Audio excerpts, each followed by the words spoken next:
Bonjour chers membres de la communauté des Chevaliers du Savoir.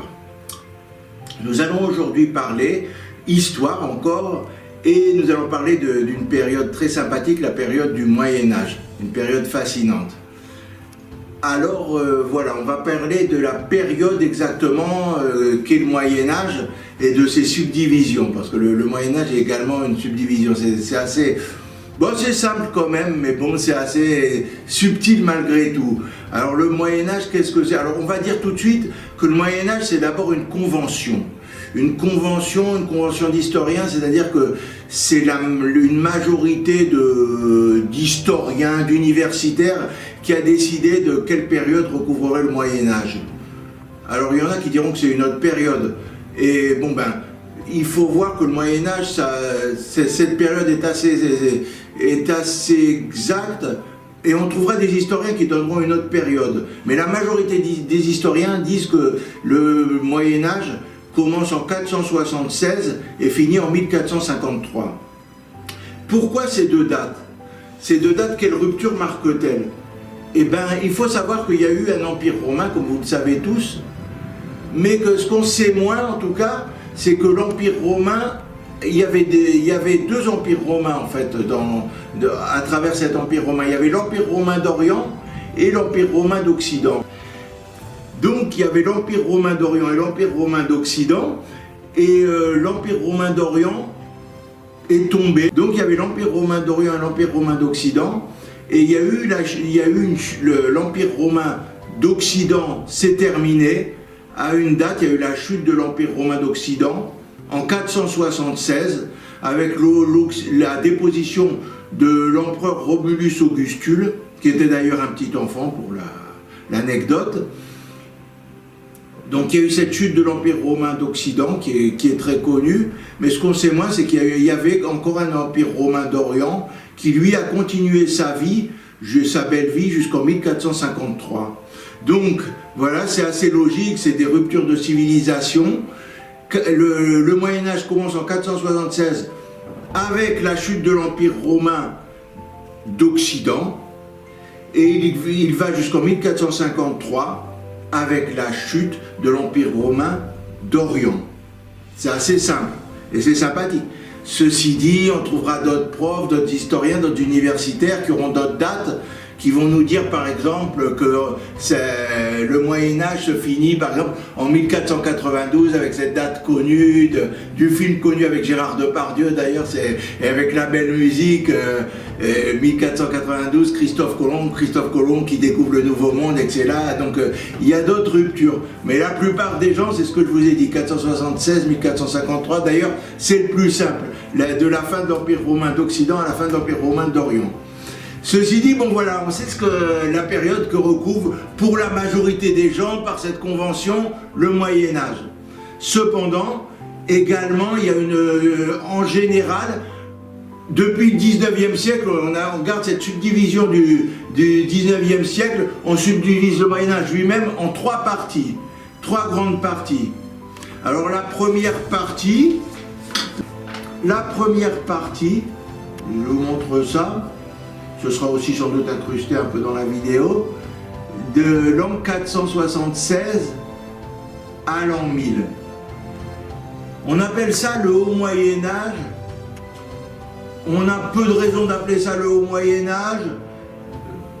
C'est pas le Moyen-Âge le plus haut, c'est pas l'apogée du Moyen-Âge, on le verra après. Bon, on a appelé ça comme ça au 19e siècle, où on avait peu de documents sur le Moyen-Âge.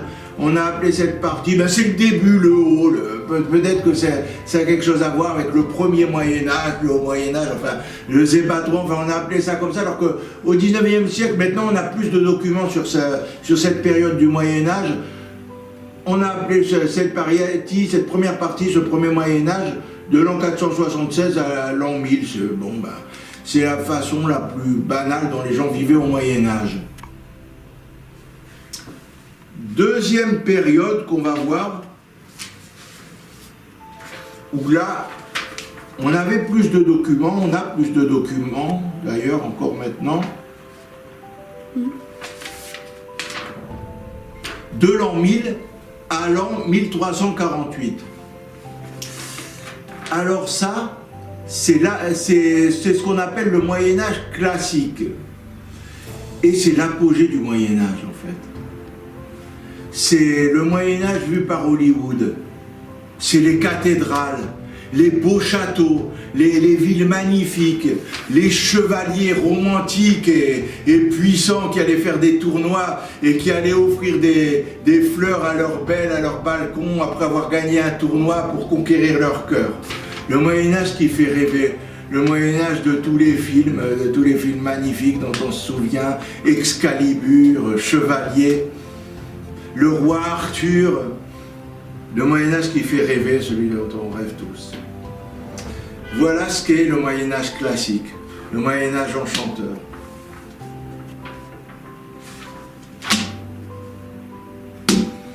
Maintenant, et ça va être bien plus triste, 1348-1453, le bas Moyen-Âge. Alors cette fois-ci, c'est bien le bas Moyen-Âge parce que c'est le Moyen-Âge qui chute, qui est tout en bas. Et c'est la fin du Moyen-Âge, puisque c'est la troisième partie, je l'ai bien dit. Alors, vous pouvez voir si vous aimez aussi, mais il y a la vidéo où je présente mon parcours sur les rois maudits que je faisais avant la pandémie et que j'espère reprendre. Si un jour on en finit avec ces restrictions qui commencent à être un peu pesantes pour tout le monde, mais ou presque tout le monde, je ne sais pas, il y en a peut-être qui aiment ça, chacun des choses comme il veut. Donc voilà, mais en parlant d'épidémie et de pandémie, ben, c'était la guerre de 100 ans, voilà, une grande guerre là, et c'est également la fameuse peste noire. La terrible peste noire qui cette fois, presque on sortait dans la rue, on tombait tout de suite.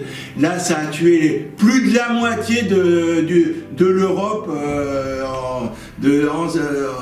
en quelques années. La peste noire c'était terrible, ça, vraiment là les gens perdaient tous une bonne partie de leur famille, c'était dur d'être un survivant là. Donc cette guerre de 100 ans qui faisait des millions de morts, ces millions de morts, c'est plus que des millions de morts avec cette peste noire.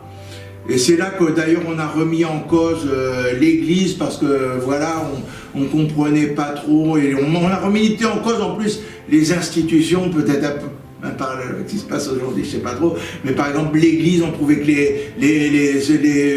les ecclésiastiques s'enrichissaient trop et par exemple pratiquer la fornication, etc. On s'est mis à voir ça, on s'est mis à voir que on a remis en cause aussi les chevaliers, justement les gens de guerre. On le verra dans une vidéo qui est déjà postée ou qui sera postée, que je vais faire aujourd'hui pour rien vous cacher aussi, sur ceux qui étaient censés protéger les populations et les ecclésiastiques d'ailleurs pour qu'ils prient. Déjà ces ecclésiastiques on les a remis en cause. Ceux qui protégeaient les chevaliers, on a vu qu'ils commençaient à perdre des batailles face aux Anglais alors qu'ils étaient plus capables de protéger les populations et les ecclésiastiques, que les ecclésiastiques profitaient trop de leur pouvoir et vivaient pas en tant qu'ecclésiastiques dans la pauvreté comme le Christ vivait dans la pauvreté. Il y a une grande contestation par les populations. Et donc à cette fin du Moyen-Âge, comment ça s'est conclu? À la fin du Moyen-Âge, que les gens en ont eu marre, qu'il y a eu des révoltes, des rébellions, des jacqueries de paysans, et que finalement il y a eu un tel ras-le-bol du Moyen-Âge que